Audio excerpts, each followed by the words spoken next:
I'm gonna share my screen again. Can you see my screen, Charlie? Yep. You can see the slides? Okay, cool. Mhm. Cool. So welcome everyone. Thank you to all of you for coming out tonight. This is our first info session for the 2021-2022 fellowship program of the WIT project. We're super excited to tell you all tonight about our program, what to expect, and what our application cycle looks like, and then get to know all of you a bit more and answer some of your questions. So just to kick us off, nice to meet you. We are the co-founders of the WIT project. I am Jules Emanuele, and my co-founder Charlie is here. We'll just intro ourselves quickly. So my name is Jules Emanuele. I am a very proud alumni of Macaulay Honors College at Baruch College. Shout out to any CUNY students on the call. I founded the WIT project with Shiley in 2019. I am also a software engineer and product manager in by trade, and I'm very, very excited to be coming back for a third year of the WIT project. Shiley, you want to introduce yourself? Yeah, sure. Awesome intro, Jules. So excited that you're all here. As Jules already mentioned, I'm the co-founder of the WIT project. My name is Shiley. Some of you are here from Boston. I am a Wentworth alum. I'm so excited for our program to expand into Boston this year. And we're really excited to meet y'all. I guess one line about myself, I'm a native New Yorker. I'm a product manager at JP Morgan, and yeah, I love the WIT project. Let's dive right in. We want to kick off by playing a fun game because that's how we all get to know each other, is by bonding over kind of the things and the reasons why we're here and why breaking into tech for women is so important. So just in the chat, pop in what you think is the answer to this question. There's no right or wrong answers. We think it's really fun. Charlie, if you don't mind, can you shout out what people are putting in? So the first one, of professional computing jobs, blank percentage are held by women. Jules, Yeah. sorry to interrupt you. It seems like you're still on the first slide. That's very weird. I am apparently not. Okay, let's see what's going on here. Let me stop my share. You just all saw the answers, which I don't love, but let's figure out what's going on here. We're Okay, tech people who commonly experience technical difficulties. We're I'm human. It's like a year and a half into this pandemic. We still don't know what we're doing with Zoom. It's cute. It's such a cute look. Let's try this again. I'm gonna share my full desktop this time. Okay, can you see my screen? Yes. Amazing. Looks good. Oh, so did we never get to this slide with the cute pictures? Okay, well, here are the cute pictures. Just so you all know, here we are, Jules and Shiley. If, as y'all know, we love to tell bad jokes. It's just like who we are. So we're gonna play a game. So first one, of professional computing jobs, blank amount are held by women. Take a guess, submit them into the chat. Don't be shy. There are no wrong answers. We have a 26%. We have a 20%, 20%. Ooh, lots of 20%. Okay, here we go. 18, 26. Cute. Okay. Well, did everyone see the answers? Like that's 25. definitely. It's 26%. If you got it, if you saw the answer, that's just the system. You know, you won. You figured out how to game the system, and I support that. Okay, moving on. Hopefully, not everyone saw everything. Of which blank percent are held by Black, Latina, and Asian women? Submit your guesses in. 7, 9, 5, 12. Okay, I'm seeing like a range between 5 and 12, 5 and 10. Okay. We have an 8, we have a 9. Okay, there we go. 9%. 9%. Oh, look at that. The funnel's getting smaller. And women leave the tech field at a rate blank higher than men. What percentage higher do you think we flee from the tech field? 50, 70, 6x, 60, 33. Oh my God, this is a wide range. We have all the way from 3 to 70. Okay, yeah, 75. 45% higher, 45% higher. So I hope none of these numbers are too shocking. for any of you. I think one of the biggest things that we have learned in our careers as technologists and from running this organization, it is really hard to break in tech, and it's really hard to want to stay there, based on just like the way that tech is kind of run today and the way that we think about inclusivity and community. And one of the reasons why we've started the WIT project is to make the experience of breaking into tech and staying in it a lot more seamless for young women who are from all different intersectionalities of various communities. Charlie, anything you want to add to that? Yeah. So for anyone who doesn't know what the WIT project is or does, just to make sure that we mention that, we run a fellowship program for women who are underserved in tech pursuing STEM degrees. And our fellowship program, we're going to get into like all of the details, but that is going to start this fall for the third time around. And we'll go deeper into the details, but yeah, we're also a nonprofit. And if you have any other further questions about our organization, feel free to pop them into the chat and we'll get to answering questions like out loud towards the end of our call today. All right. Cool. So we're going to show you a video of our first cohort of fellows, what they had to say about their experience being fellows of the WIT project, and kind of the stuff they worked on and the things they learned about themselves.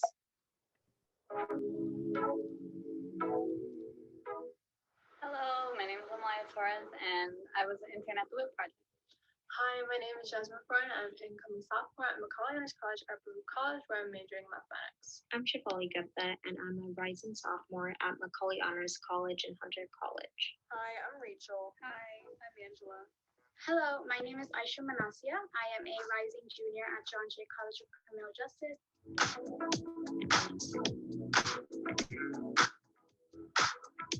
People doubting me being right just based off that I'm a female. There's always like this expectation that I know less than the other people in the room. People, just underestimate you or question how you got there, or how you got these certain experiences.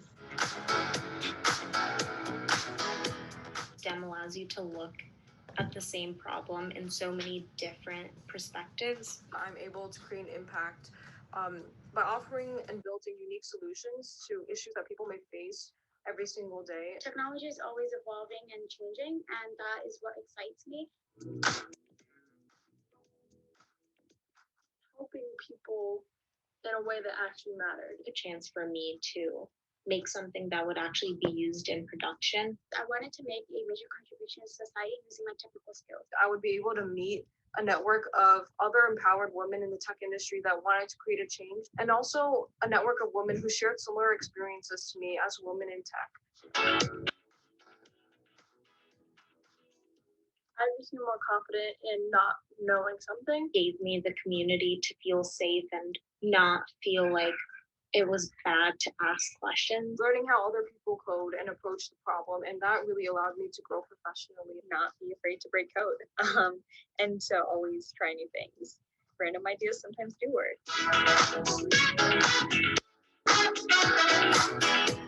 Brushing up my HTML, CSS, and JavaScript skills, and along with that, I was introduced to Django, which is a free open source web framework. In the beginning, I was too scared to ask for help or say when I didn't understand something. What were the right questions to ask to get to the result that I wanted?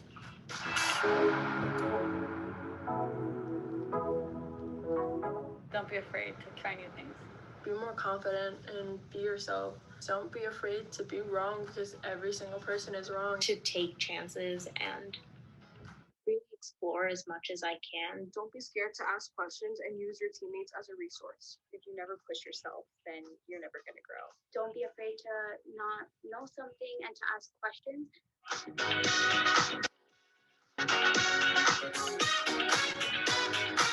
They can challenge the status quo and really offer unique perspectives that aren't really widely presented in the tech industry. It's so important that we mentor and we also encourage the future generation to work in the tech field and to break any type of stereotypes and close the diversity gap. Having more role models would make you feel like you're special. Like you actually got in because of the skills that you have and not because of the way that you look.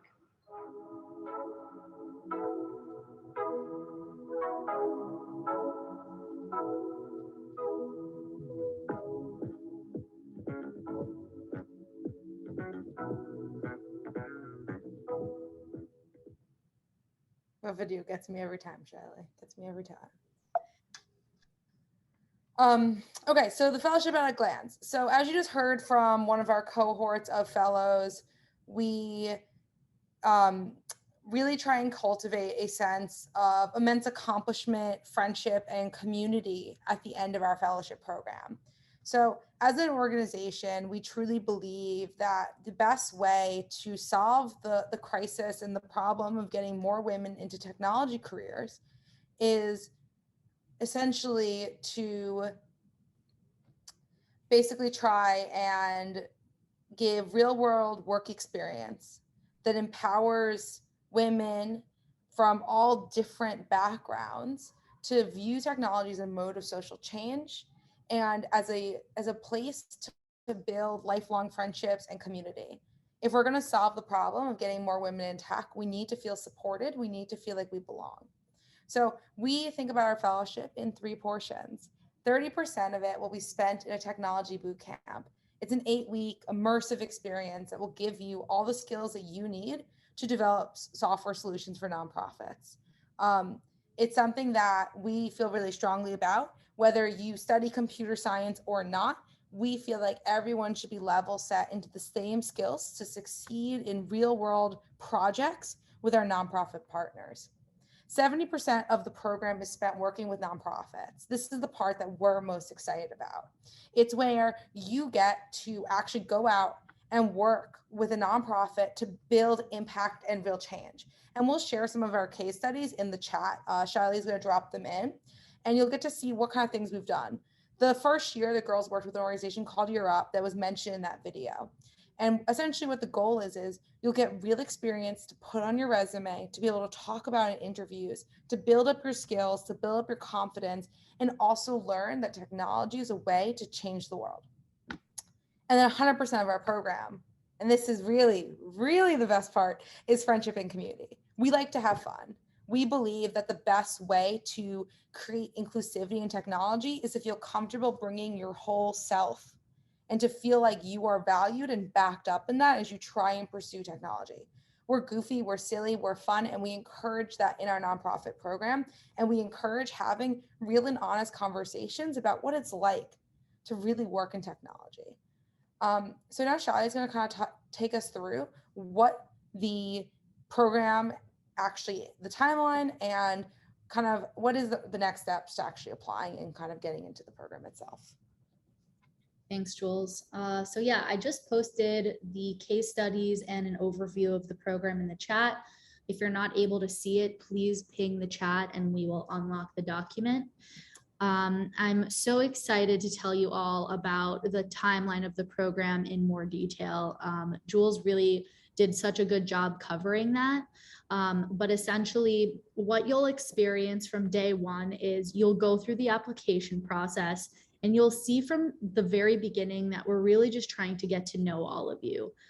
We hope that in the application, you'll be able to really show us like your authentic self. And what that means is what motivates you, what inspires you, what is it about STEM or a tech career that you feel you want to learn more about or get more experience in, either from like a technical perspective, like you want to learn a certain set of skills, or if you want to enter like a certain field like cybersecurity, like we want to hear all about it. If there's a specific unique experience that, you know, really shaped like your motivation to be here, like you saw something amazing happen through technology and that inspired you to like pursue this career path, like we want to hear about it. So yeah, just show us who you really are, and that is going to give you the best competitive advantage. We're not here to judge your experiences or what skills you have or you don't have. Like that is so not important to us. We care so much more about what motivates you, and your work ethic. And we know that through the community and programming that we provide and the mentorship, that you will be able to learn whatever it is you want to learn and gain from the program.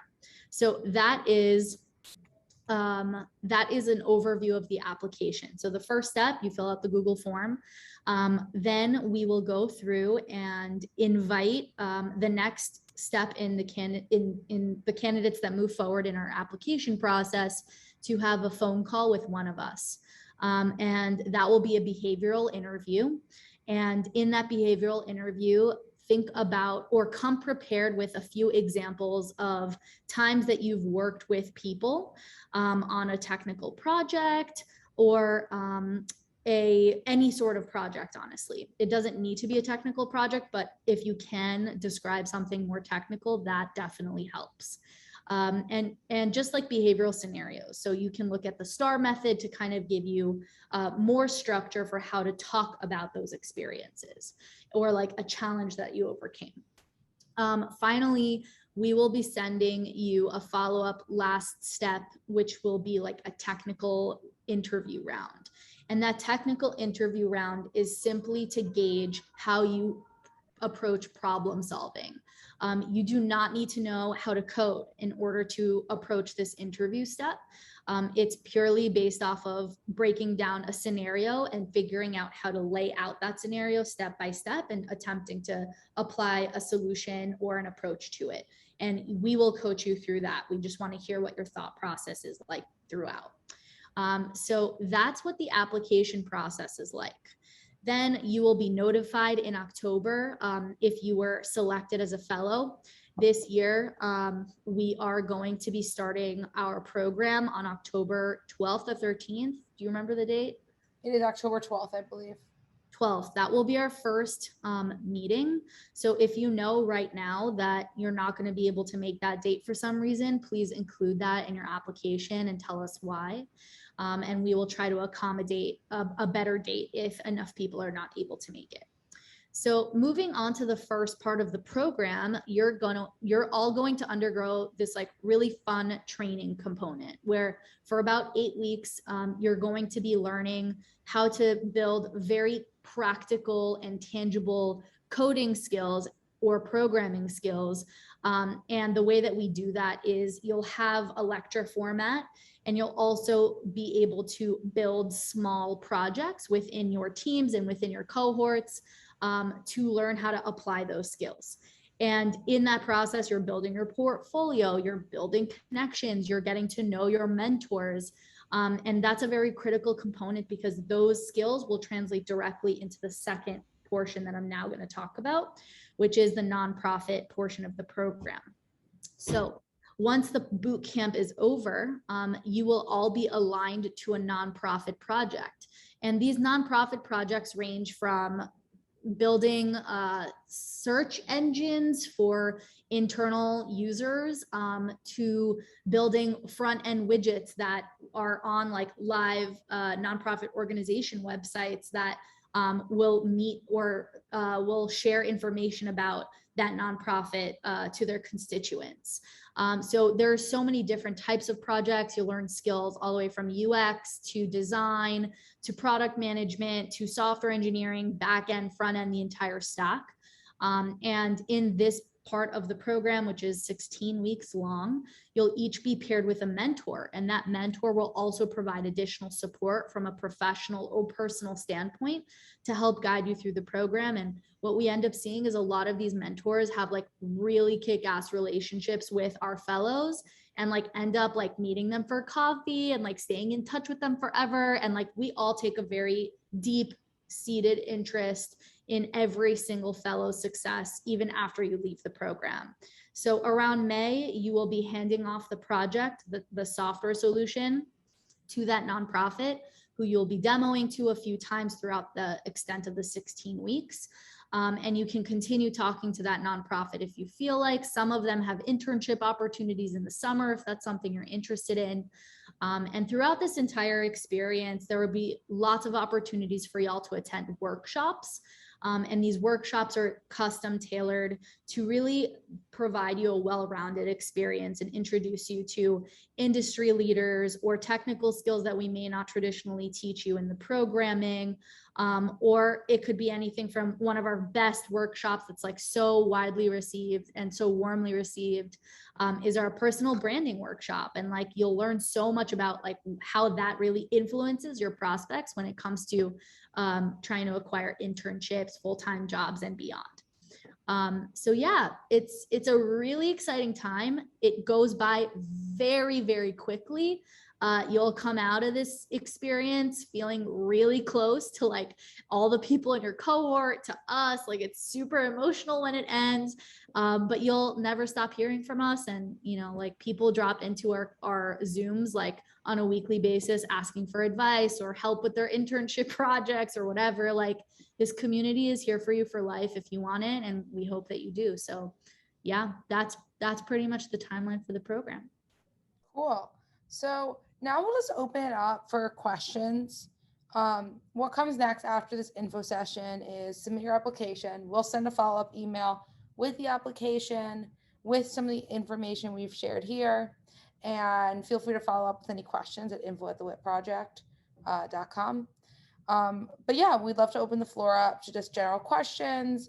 You can submit them via the chat. You can unmute yourself because we have thrown the scary Zoom thing out. Zoom bomb, I think is what it's called. Yeah, I'm going to enable people to unmute themselves at this time. If you don't feel comfortable unmuting yourself, feel free to just drop a question into the chat and we'll answer. We have a first question. Do we have to live in a specific area to apply? So where you live does not really matter, but we're trying to target specific schools. So we've historically worked with CUNY schools, and we are starting to run 2 more cohorts from NJIT and out of UMass. But again, if you do not fit into any of those schools, feel free to send us an email and tell us about your case. Tell us why you want to apply. We like constantly assess people and what schools we want to be involved with on a rolling basis. Like last year, we're like, no NJIT. And then we're like, yes, NJIT, because we had this incredible fellow that we really want to work with. Cool. So we have a few questions coming out in the chat. We'll try to rapid fire them. Okay, so one question that I got was, what is the time commitment for selected fellowships per week during the school year? So that is an incredible question. Thank you so much for asking that. During the training portion, the first 8 weeks, the time commitment is between 5 to 10 hours. The reason why we range between 5 to 10 is purely because some people will need to invest a little bit more time meeting with our mentors to make sure that they really understand the content. Whereas others will just like be able to like get through with the material super quickly. So for the second part of the program, where you're going to be working with the nonprofit partners, the time commitment is closer to 10 hours a week. That is not a consistent average number. Like, there will be some weeks in the first few weeks of the 16 weeks that you'll only be committing 2 to 5 hours, and then you'll get into the guts of like software development and you're going to realize that you need to dedicate a little bit more time. So it's at most 10 hours, but we're not saying that that is the expected number. It's going to vary project by project. Next question, is it virtual? Yes, the entire program is run virtual. Our first year happened during COVID. We started by being in person. COVID obviously ruined that, and now we feel like it is best to run things virtually. Next question I'm seeing here is, well, how would our weeks look like in the program? How many meetings, what days would we meet? Charlie, you want to take this one? Yeah, absolutely. So during, like I said, I'm just going to keep referring to like the training and then the nonprofit portion as like part 1 and part 2 from here on out. So in part 1, you'll likely meet once a week for 2 hours in person, and that is a requirement. We are not going to be super flexible about meeting times this year. During part 1, we really want to make sure that it's a very collaborative experience for all of you, and that can only happen if you all show up. And so those 2 hours, please plan to show up. It'll likely be between 6 and 9 p.m., like either 6 to 8 or 7 to 9 or whatnot, whatever works for y'all. And then we will be holding office hours throughout the rest of the week where you can drop in and connect with a mentor and get extra help. And then for the second part of the program, the meetings we will convene twice a week. And that is because we follow an agile development framework. And so we will be meeting once a week as a stand-up where everyone will be able to provide updates on their projects. And then the second time will be a longer meeting. It'll be like a project planning, project development. This is a chance where you'll get to connect directly with the mentors, and that will be another 2 hours. So yeah, if you have any further questions on that, just put it in the chat or reach out to us directly and we can send you a journey map about the program that puts all of this into detail. Great. Next question. Is there a required skill set? We do not have a required skill set. Our hope is that everyone who applies has an enthusiasm and desire to pursue a STEM career. So that takes over many shapes and forms. Okay, next question. Can I miss 2 days of vacation? So like everything, we do not expect you to not enjoy your life and take no vacations. We just ask that you communicate it with us. We can do makeup sessions for almost anything. Next question I'm seeing here. Do you need experience coding? No, just an aptitude for technology. Yeah, this is another good question. So can Roxbury Community College participate? Going back to Jules's point earlier, we are accepting applications from all schools. I think the main restriction that we have this year is that we're mostly going to be focusing on students on the East Coast. That is just like the easiest with timing. But yes, any community college in Boston, New York, New Jersey, but Roxbury Community College is also going to be one of our main pipelines. The next one I see here, is there a fee? Absolutely not. There is no fee to participate in the program. Our mission this year is to actually raise enough money to pay all of you to participate in the program. Last year, we were able to meet half of our fundraising goal and we were able to pay all of our students. And so that is our goal. Can fourth year participate? If you just apply and kind of explain why you've arrived at this point in this career and why you feel like this opportunity is going to benefit you, then we will take it by a case-by-case basis, but we are prioritizing first through third years. Yep. Wow, lots of questions. Does being from a non-target school put you at disadvantage? Again, same thing as Shiley said. Explain why you want to participate, why it will help you. We're always open to participating with new schools. Can Queens College participate? CUNY is our first school system that we worked in, so we're very much open to all CUNY students. What if we have classes or work during the mandatory meeting hours? We work with all the fellows in the cohorts to figure out the best meeting times for them. So just like we upvote the times based on when people can come and their availabilities. Yep. Another really good question here. Is there a way to be involved with WIT with a lesser time commitment? Unfortunately, if you're not able to participate for at least 5 hours every week throughout the program, then it's not the right fit for you at this time. In order to fully get as much as you possibly can out of this program, that is an expectation that you're able to show up 5 hours at minimum a week. Honestly, like otherwise taking an online course or something is probably better suited to what you're trying to accomplish here. But if you can just like envision yourself building a software solution for a nonprofit for less than 5 hours a week, then you don't need to be in this program. Honestly, that's what this is all about. Okay, really good next question. I major in accounting and minor in math and data analytics. Am I eligible to apply? Great question. If you have an intention towards a STEM or tech career and your disciplines are a little bit more diverse, we definitely want to see your applications. I studied math, and a lot of our past fellows and alumni have studied like electrical engineering or mechanical engineering or have minors in other things.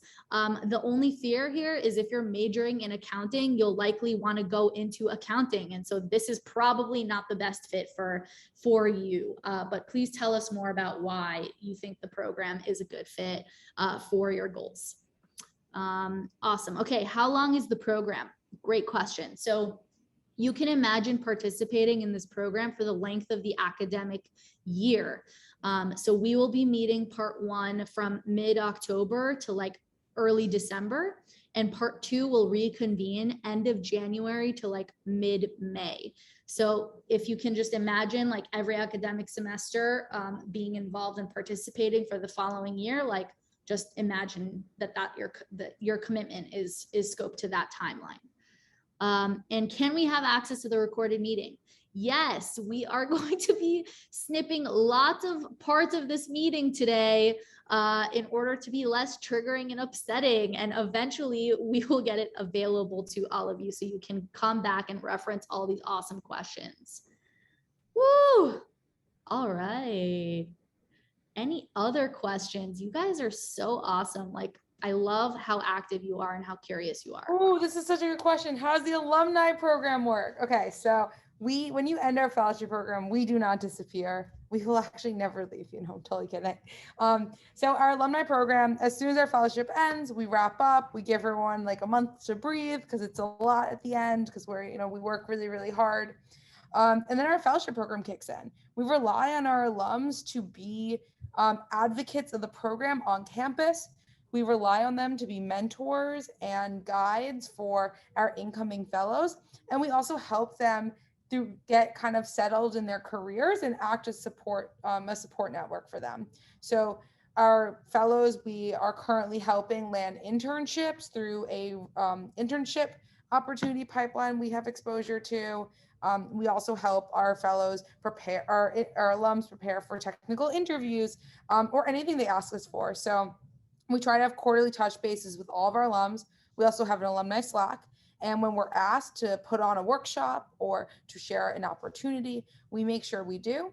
And we really, really take active feedback from all of our alums. And it's our goal to kind of keep a really, really tight knit, close community. I love this follow-up question. Is there Discord? What a great word to describe conflict. We have been really fortunate to not have any conflict in our program. No, Jules, oh my God. Okay, you can tell that we're not Gen Z over here because Discord is basically Slack. Oh, I thought you meant like a fight. I was like, people don't fight. No, oh my God, no. Thank you, everyone. Okay, Shiley has a sister that is 18, so I feel like you are in with the I am. I'm on TikTok. Like, don't follow me though. Yeah. So yeah, we don't have a Discord, but if there's enough demand for it, we can totally consider transitioning to Discord. But I feel like Discord is really big with Gen Z actually. We need to talk about this offline. Okay, where can we access the application? Great question. It is already live on our website. If you go to thewhitproject.org/fellowship or just like navigate to the fellowship tab, I'm just gonna like post it in here. It's on the very bottom. Just scroll down and then you can press the bottom. Applications are now open and you should be able to sign up and fill out your application. Okay, y'all. Well, if you have any additional questions, email us info@thewhitproject.com. Oh, if I already applied, should I apply again? So if you applied again last cycle, we invite you, of course, to apply again. There's no reason not to. Yeah, if you have additional questions about that, shoot us an email.